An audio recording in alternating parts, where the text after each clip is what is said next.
Step out of the car. Ma'am, move over here. Hands up, please. Why are you doing this? Let me ask you this. What did you do to that girl?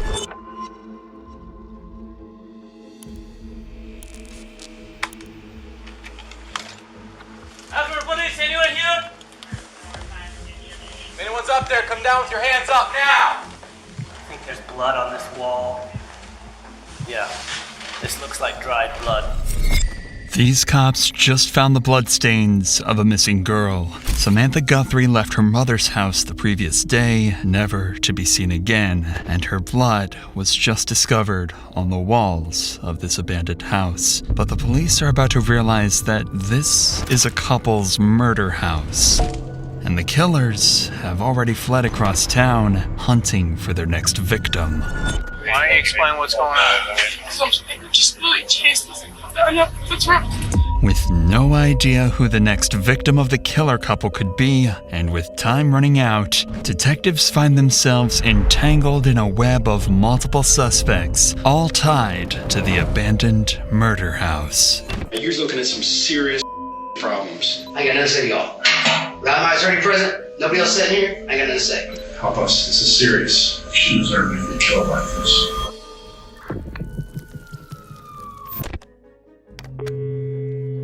Everything started in November 2018, when a mother called police worried that her daughter had vanished without a trace. It had already been more than a day since anyone had seen 18-year-old Samantha Guthrie, and the cops arrived quickly to take her mother, Joni's, statement. Hello. What's going on? I need to file a missing person. Okay, for? My daughter. Okay. How old's your daughter? She's 18. Okay, so what makes her missing? We can't find her. We got a call yesterday saying she was shot in the head, thrown in the trunk of a car, and they took off. The police were called yesterday. They went over to the house that it supposedly happened at. They checked. They said they didn't see anything. Right. Okay. And where was this supposed to be at? On Lillian. Lillian. Where's Lillian at? I've never heard of it. Little did this cop know, he'd become extremely familiar with Lillian Street, as it would become the site of hours and hours of investigation and one of the most disturbing crimes to come out of the city in years. But for now, it sounds as though Samantha was murdered, or at the very least kidnapped. But nobody can be sure. All of this information came over a mysterious phone call from someone they didn't even know. What's the address again? 375 Lillian. Why would she be over there? Because she's started getting into bad stuff. Okay. She turned 18. She left. When was that? Okay. So that's the house right there? I don't know what the house looks like. Okay. I didn't go there. It turns out the house that Joni is talking about was due to be boarded up in just a few days. It's in a rough area of town and has been abandoned for months. And as Joni said, Samantha had been struggling heavily. She left home as soon as she turned 18 and instantly fell in with a bad crowd. She was often seen frequenting abandoned houses known to be used by drug abusers and criminals, and she was slowly getting more distant from her family. Yeah, the Lillian address is vacant. I know. And the officers had it boarded up. So, we didn't see no blood, no nothing. To be honest with you, I think somebody's playing a prank on you. After this, Joni would give over a description of Samantha, including a distinctive butterfly tattoo on her right arm, before telling the cop one more crucial piece of information. The name of the person she was last with, the supposed person that shot her. Okay, sure. Danny Hamby. Who? Danny Hamby? This wasn't a familiar name to police, and the officer still wouldn't seem to be too worried by the situation, but that would soon come to change. Because the very same evening, after publishing a missing persons report of Samantha, a lone man would come to police claiming he knew exactly what happened to her, and would lead police to launch a months-long investigation into multiple people, all connected to the abandoned murder house. Back in Akron, police had just published a detailed description of Samantha, and the morning after, a very worried man would contact and claim to have details that could either save her life or lead them to her body. All right, today is Tuesday, and we're here with, what's your first name? John Marshall. All right, so we're here to talk about something that happened over on Lillian Street back in November 4th. All right, why don't you tell me about what happened that night? John Marshall was the first of many witnesses in this case, and he got in contact with the cops after hearing that they were looking for Samantha. Apparently, he was actually at the house on the night everything happened and saw it all with his own 2 eyes. The problem is, it almost sounds too good to be true. The cops don't know Marshall and can't necessarily trust him to give a truthful statement, meaning they'll have to verify all evidence he gives over. So as Marshall talks to the cops, we'll be keeping track of each piece of information and then following how the cops investigate and verify it all in order to hopefully solve the case and find Samantha. Sam had been trying to get a ride over to the house for a few hours. I didn't feel like driving anymore to go pick her up, so I didn't pick her up that night. And a few hours later, she showed up from an Uber, I'm guessing, that her dad had. All right, now when you say the house, what's the address? 75 William. Okay. I'm guessing, from what I've been told, her dad paid for an Uber for her to get over there. Okay. This is already an easy piece of information to verify. If Samantha's dad did pay for the Uber, then he'd certainly remember that and be able to confirm it. And conveniently, the cops had interviewed her dad a few hours later, and he did indeed tell him that he'd bought her an Uber that night. On top of that, the address Marshall gave was also correct, so it seems that he's turning out to be trustworthy so far. But I was walking to the Circle K on Copley and Rhodes to get cigarettes and a soda when I seen her and Yoshi walking to the house on Lillian. And about a half hour after I got back to the house, and half hour, 45 minutes or so, Danny showed up and knocked on the back door. I answered the door. Now, how do you know Danny?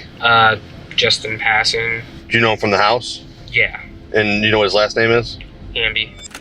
Now, things are starting to get weird. That's the name that Joni said could be the killer, and Marshall seems to know him and the people he's friends with.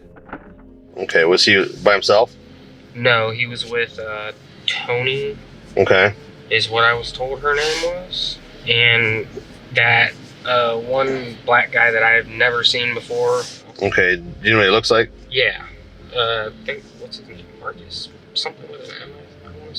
What's he look like? William. Okay, William. All right, what's he look like?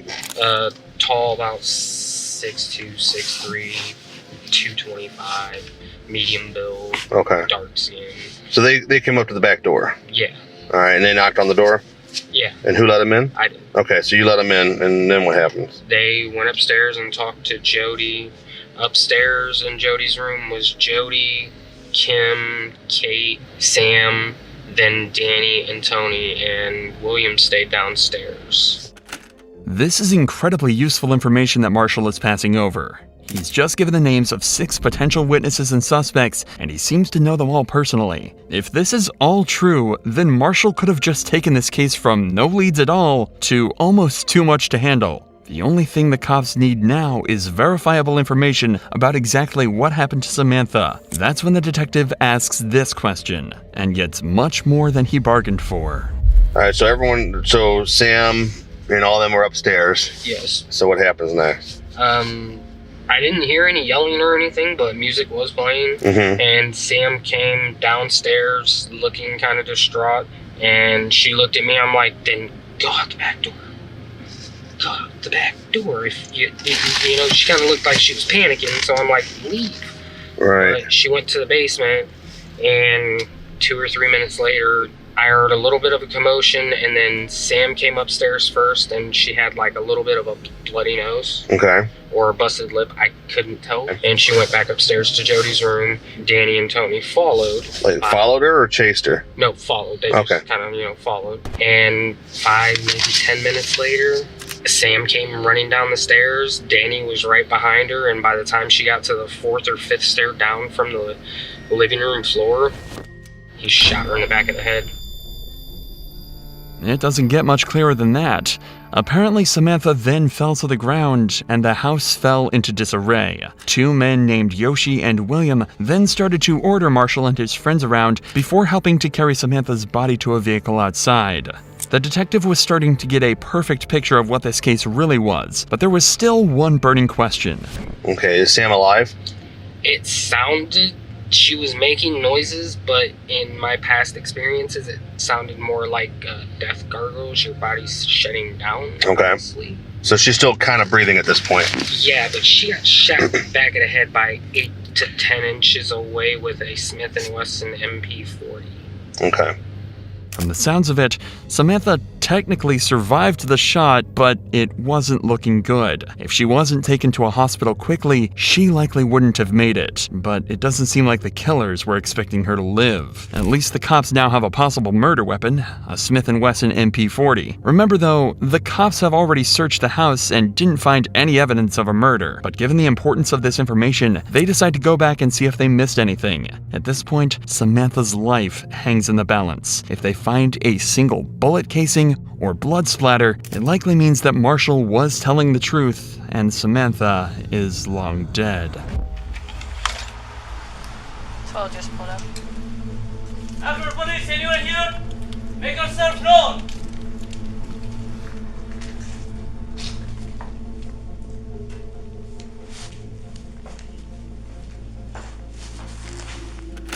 These are the steps that Samantha was allegedly shot on, but the cops can't stop to investigate yet. Knowing how hot this house is and how many places there are for people to hide, they have to be on high alert and clear the entire place out before they can even think about letting their guard down. All 3 officers have their guns drawn and are doing their best to stick together should anybody be inside.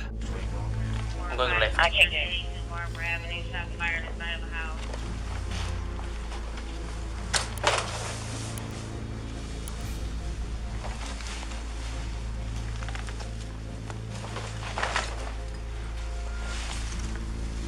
Clear.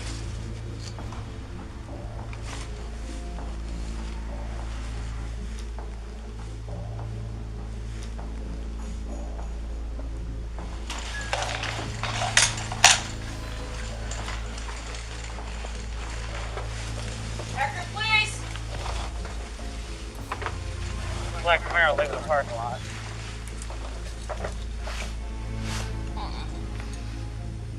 By the looks of it, Dad came here.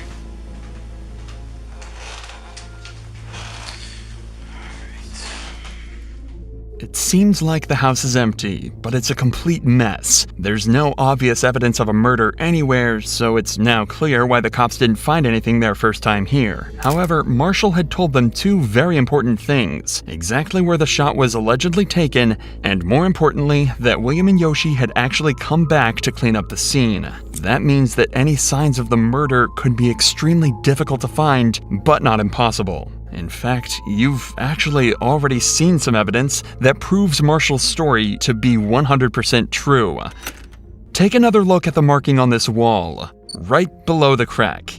It's a little difficult to see, but that isn't graffiti. That's Samantha Guthrie's blood. Once the cops spotted this, it all fell into place. Multiple blood spatters that hadn't been cleaned up were found on the walls, as well as the bullet casings that looked similar to the bullets that the Smith & Wesson MP40 uses. Marshall was telling the truth. Danny and Tony were now wanted for murder, and they had 4 other witnesses they could use to track them down and convict them. And in fact, they wouldn't have to wait long, as police were soon called to a house where a girl claimed a couple had chased her with a gun.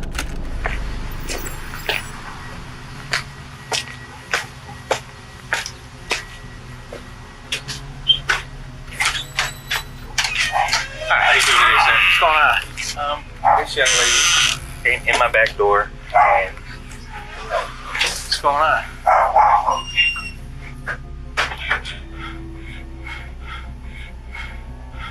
You want to step outside and talk? Who's they? Huh? Do you need EMS for anything? This is Kimberly. One of the girls that Marshall mentioned was at the house the day Samantha was shot. The owners of this home called the cops after she begged them to let her inside as she was being chased, allegedly by some others that frequent the house on Lillian Street. The cops are desperate to know what could have possibly made her this distressed, so they bring her outside to their cruiser to talk. You're safe now, okay? Why don't you explain what's going on? So,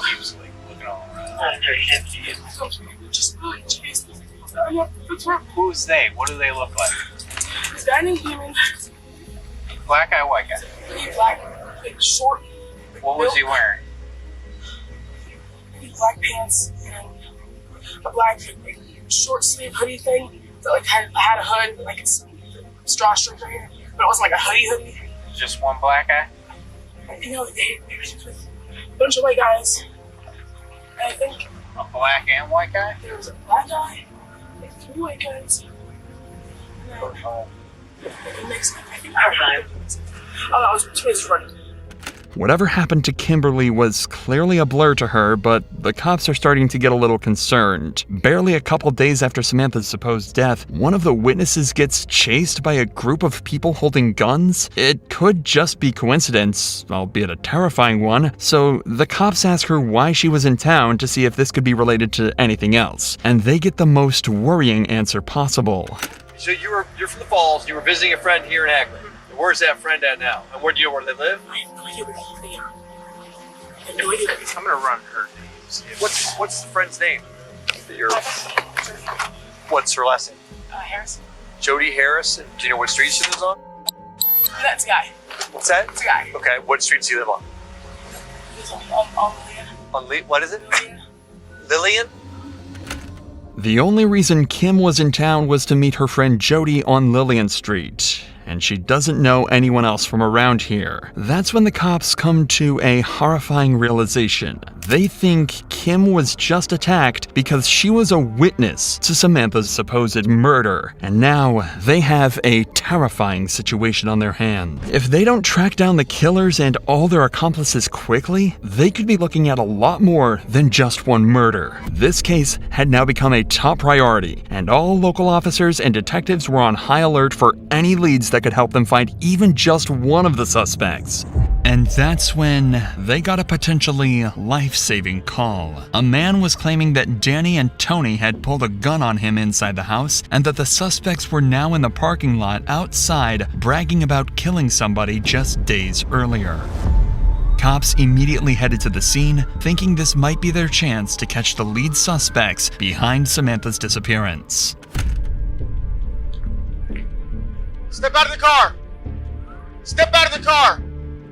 Man, move over here. Step out of the car. Hands up, please. Hands up, please.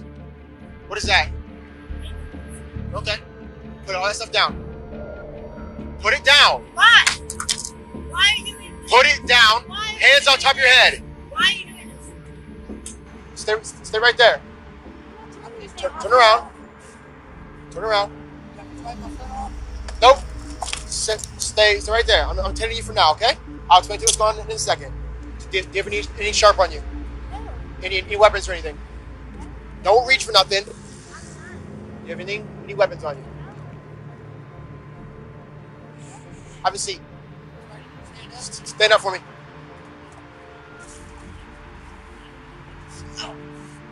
What are you doing with your foot, man? I got blisters and fucking, it's called jumper rock. There's another one right here. Where at?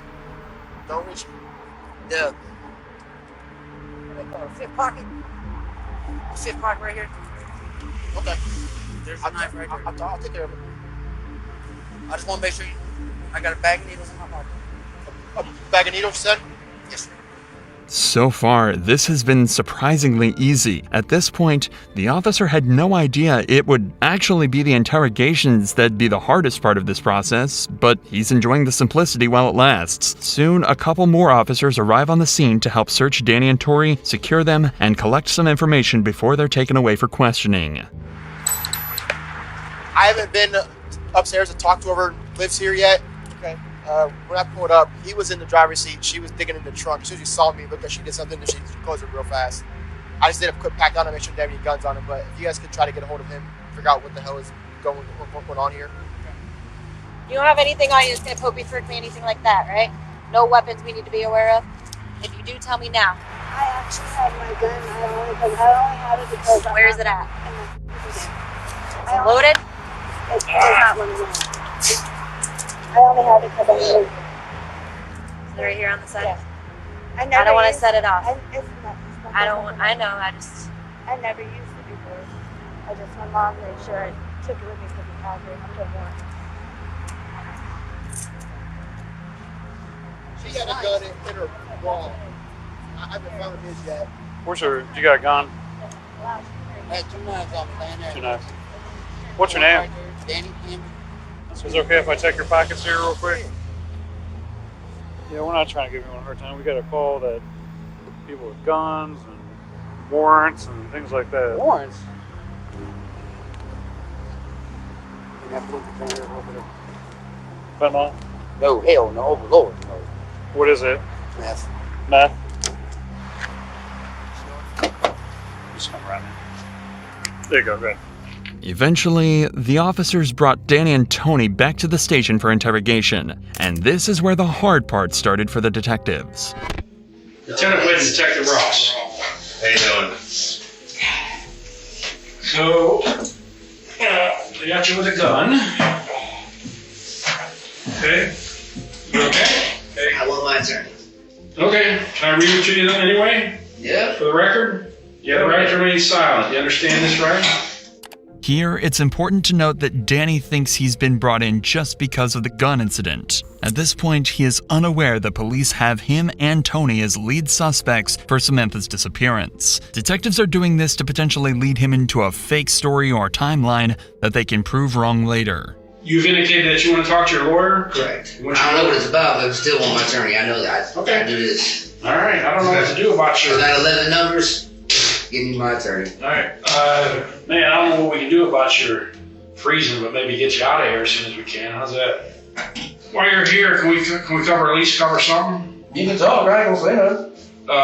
You mind if we get some swabs from you? Like I said, you can talk, right? Don't say nothing. All right. Look, I'm gonna say it like this, man. I got 11 numbers, 23 years in the system. I ain't got nothing to say to y'all. Without my attorney present, nobody else sitting here, I ain't got nothing to say. Danny's been in this situation before, and he knows exactly what to do. At the very least, stall the detective's process for as long as possible. He's staying quiet and refusing to speak without an attorney present, as is his right. So the detectives have no other choice but to switch over to Tony and see if she will budge instead. Have a seat there, everyone. I'm Lieutenant Wade, and this is Detective Ross. Hello. Hi. But I didn't know anything else came to I never had a weapon before in my life. My mom gave it to me because I started working here at Lake. So. We're going to read your Miranda rights, okay? They already did that. Okay. Good. Okay, you understand them and everything? Okay. There's a girl that's missing. And we have strong reason to believe he's involved in her disappearance. He couldn't do that. So. He couldn't do that. Why couldn't he do it? Because he's not that type of person. Okay. But like I said, we have a lot of information pointing to his involvement in this girl's disappearance. So what I want from you to know if you've ever seen this girl before, and think hard before you answer, because we want to know if you've seen her. Okay, and you've never seen her before, that's true. They're deciding to be a lot more upfront with Tony and treat her not as a suspect, but more of a witness. It's likely she wouldn't confess to being involved in the murder, but they think there could be a chance that she'd turn Danny in if she thought it meant she'd get away. Unfortunately, though, having been on the wrong side of the law in the past herself, she's not about to help the cops out so easily. I'm going to be straight with you. He's looking at some serious problems. And from what you're telling me, if you were with him that whole time, the past 3 days, which she went disappeared in the last 3 days. So if you were with him the whole time, you know what my next leap is. Well, that's ridiculous because he was with me. We were in Warren. Think real hard, because this is very important to what happens with you in the future. Okay? No, I get that. I'm not that stupid. Okay, hang on. Hear me out. So this is not a misdemeanor crime we're investigating. We don't do that, okay? When we get involved, something bad has happened. We know some other stuff went on this weekend, specifically yesterday, Saturday night, at a house in Akron. So I don't want you to get in any trouble with something that you were just along for the ride. But if you're going to sit here and tell us with you the whole time, you think you're helping him, but you're not. You hurt yourself. Let me tell you about the house where it happened at. We've talked to people that's been at the house. They were all at this house where this girl disappeared from. In fact, something bad happened to her at the house. You know why we know that? Because the guys, we've already talked to him all day. We spent all day talking to him. And he gave us detailed accounts of what happened at that house. You have to think hard about how you want to handle this, because if you're going to sit here and vouch for him, that can get you caught, that can get you in trouble. You have kids? Yes, you I have mentioned 2 kids. 2 boys? Yes. Okay. What would you do if one of those boys went missing? Everything I could to find them. Okay, would you expect people to help us to find them, to locate them? Yeah.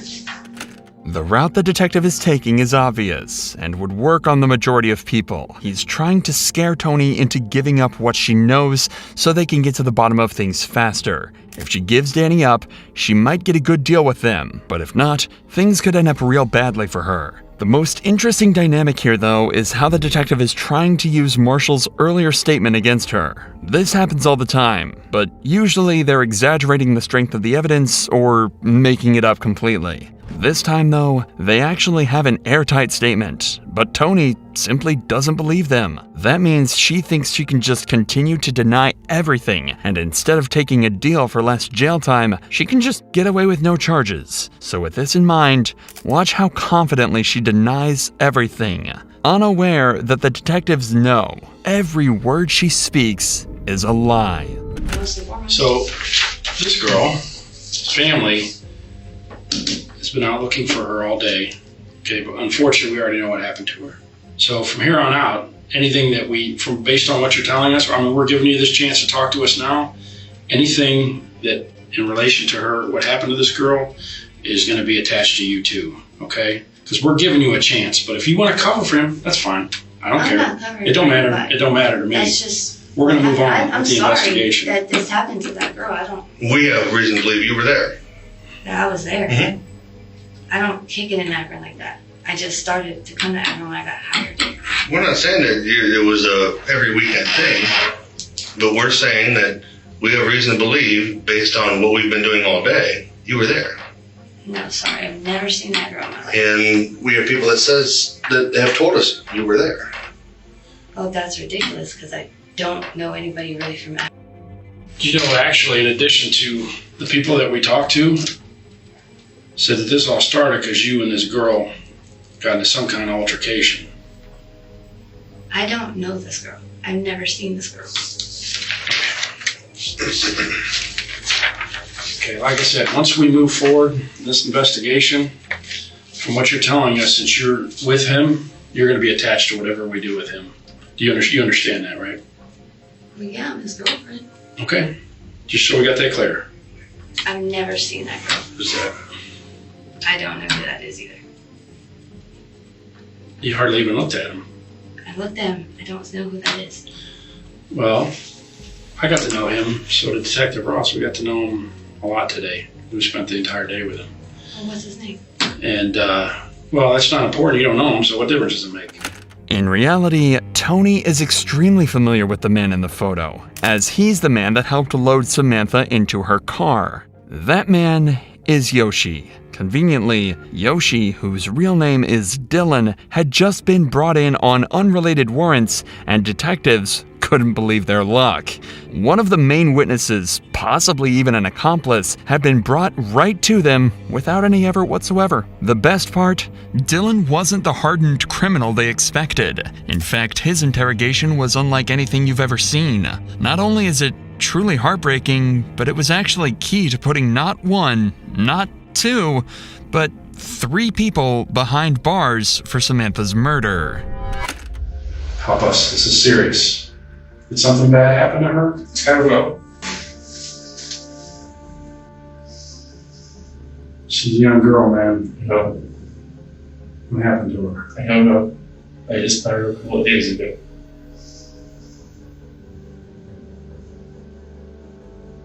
Help us. Help us. You see something bad?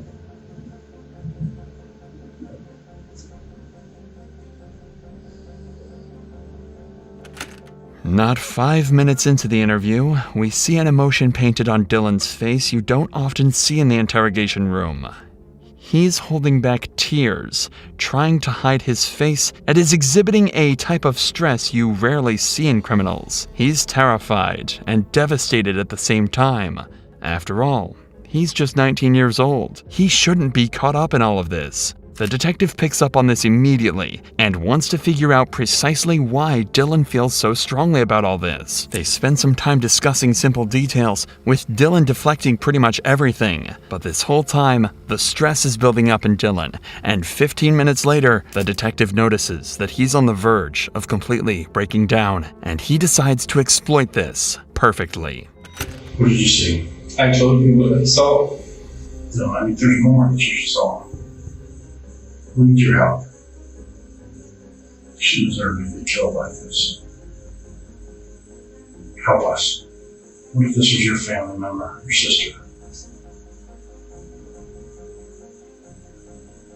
Hey, there comes a time where in your life where you have to make a right decision and do the right thing. We need your help. She's actually dead. Okay. Is she? That's what I'm talking to you about. Did you see something that happened to her? If we talk about it, you're going to feel like the weight of the world is off your shoulders.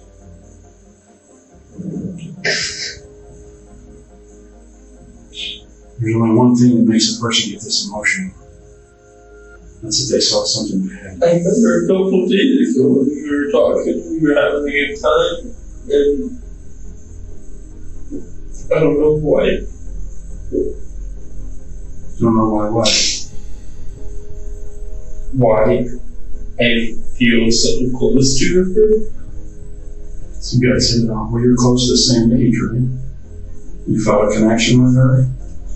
Because you maybe had the same problems growing up and stuff like that? Probably. What did you guys talk about? Just life and stuff like that? Yeah. We listen to music as well. What did you guys listen to? You guys like? She played music. I don't really prefer music. I just like the white noise. It's tough, man. I'm sorry. I'm sorry we're here. I think fine up to this point. Not talking about it, not thinking about it. I mean, I was thinking about it, but what were you thinking about? Just that this person that could have been a potentially good friend, or maybe, I don't know, is not going to be that person. No, it hurts, doesn't it? Maybe you can help her. She may not be here, but that doesn't mean you can't help her. Help her what? Let's find out what happened to her. There are hardly any words to describe what Dylan must be feeling here. He was clearly born on the wrong side of the tracks and fell in with a bad crowd. He also clearly loved Samantha, which is really the biggest tragedy of all. Over the dozens of interrogations with witnesses that were conducted, detectives realized that Samantha was murdered over a small disagreement with Danny and Tony. It was needless, senseless, and ruined countless lives, and Dylan is unwillingly right in the center of it all. The detective gives Dylan a moment to calm down and work through his emotions. Then he tells Dylan that he has one more chance to tell him what happened, bring peace to Samantha's family, and get to the bottom of this once and for all. I was on my way out. Sam came back and I guess his girl or someone came in with her. They were yelling at each other, arguing. Going towards the direction of downstairs. She turned around, came back, either slapped her or put something on her cheek or something. I don't know. And she went downstairs. And while she was on the stairs, turning that corner to go down the rest of the stairs, he followed her and held the gun up, shot. I don't know where he hit her. He only grazed her. She fell on the ground at the bottom of the stairs. I had to carry her out to the trunk.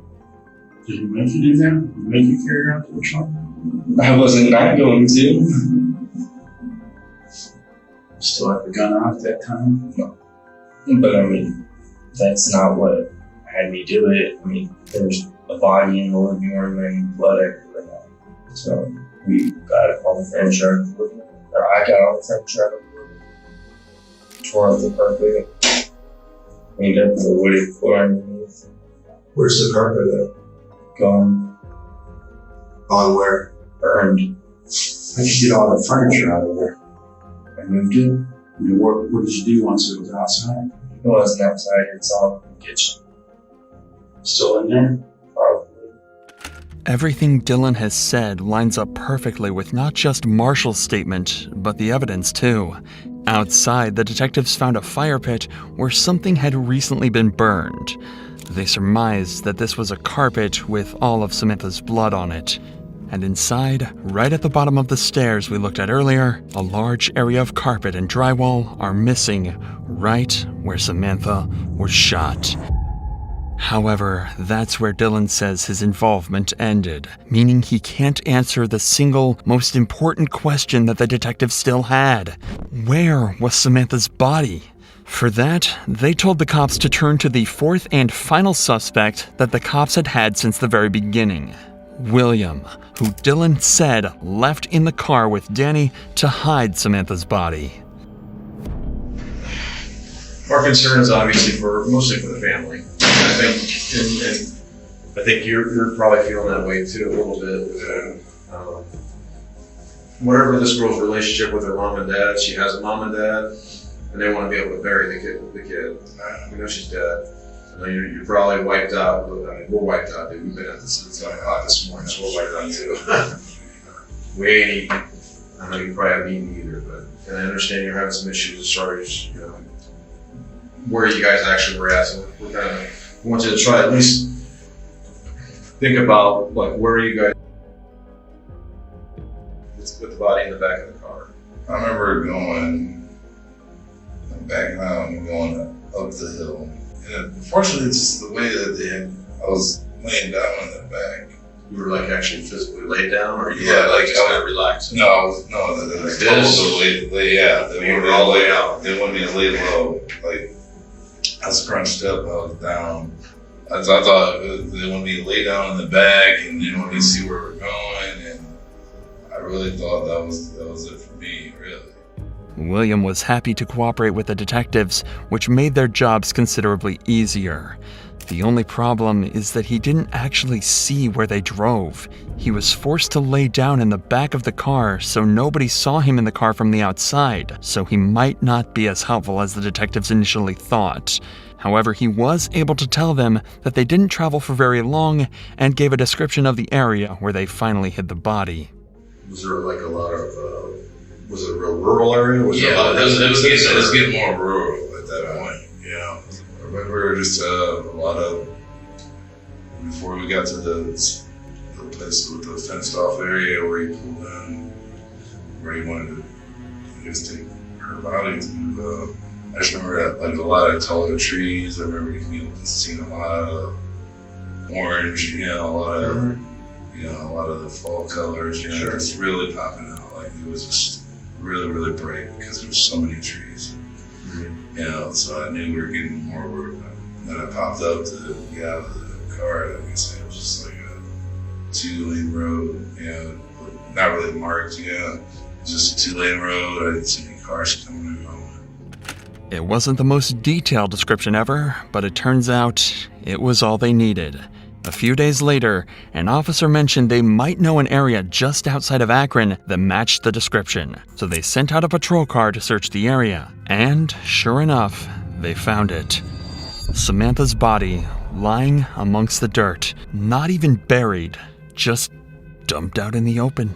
Immediately, they were able to identify it by the butterfly tattoo on her arm that her mother had mentioned all those days ago.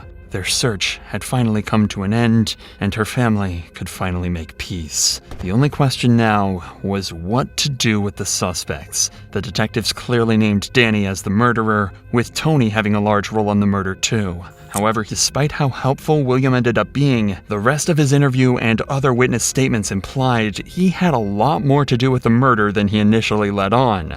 So he was charged with abuse of a corpse and tampering with evidence, with a sentence of 10 years. And the court had to decide on the fate of Dylan, the 19-year-old. They decided that he shouldn't have been involved in this, and given a second chance, he might be able to get his life back on track. So he was charged with tampering and obstructing, but he was only given 5 years of probation. As for the killer couple, Tony was given 16 years for tampering with evidence and obstruction of justice, and Danny was charged with murder and abuse of a corpse, and given a life sentence with the possibility of parole after 24 years. Thanks again, Surfshark, for sponsoring this video. Head over to surfshark.com/insanity or click the link in the description for 4 extra months of Surfshark at an unbeatable price.